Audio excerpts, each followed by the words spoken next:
Hey YouTube, welcome to Guitar Vocalist, the channel that's all about learning to sing and play guitar at the same time.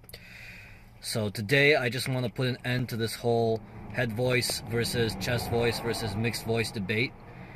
Basically this is something that I struggled with for years, and there's so much misinformation out there on the internet.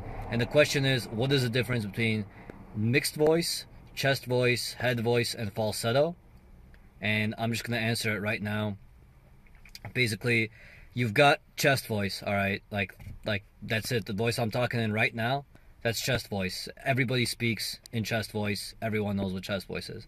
Next, you've got head voice, okay? And then you've got falsetto. But the thing is, head voice is the exact same thing as falsetto, all right?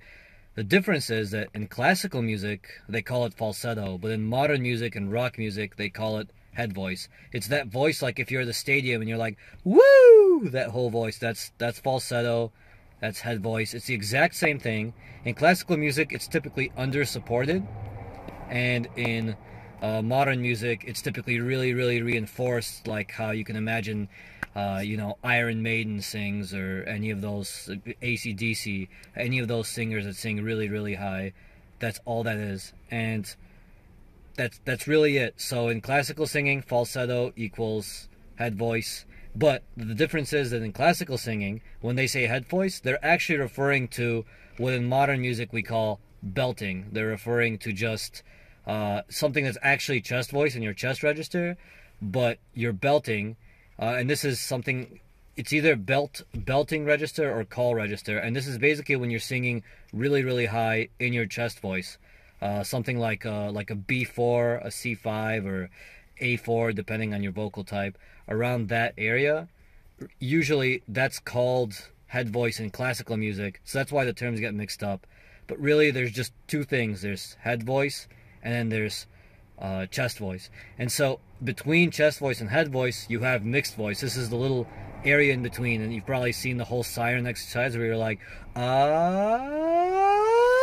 see that whole siren thing? If you go in between the two, there's a little vocal break. You go, you hear the break.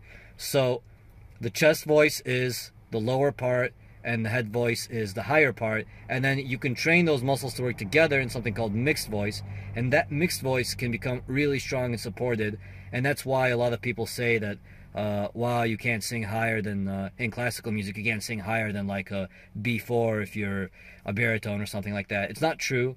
It's just that you can, but you would do it in what in classical music they call falsetto, and then you would do it in head voice in modern rock music. But that's the same thing. It's just head voice equals falsetto. Just remember that. I just want to put an end to this whole debate because so much misinformation is out there. So just keep in mind, when you read head voice, if you're reading about rock music, it's probably what you would read in classical music to be falsetto. That's it. That's the whole thing. And that I just wanted to put this out there because I know this is misinformation, and so that's it. That's my message. So thank you again, guys, and until next time, like and subscribe to the channel if you like this content, and I'll be back with some tutorials in the next upcoming weeks again with a guitar, not just sitting in my car, I promise. So see you guys next time. Bye.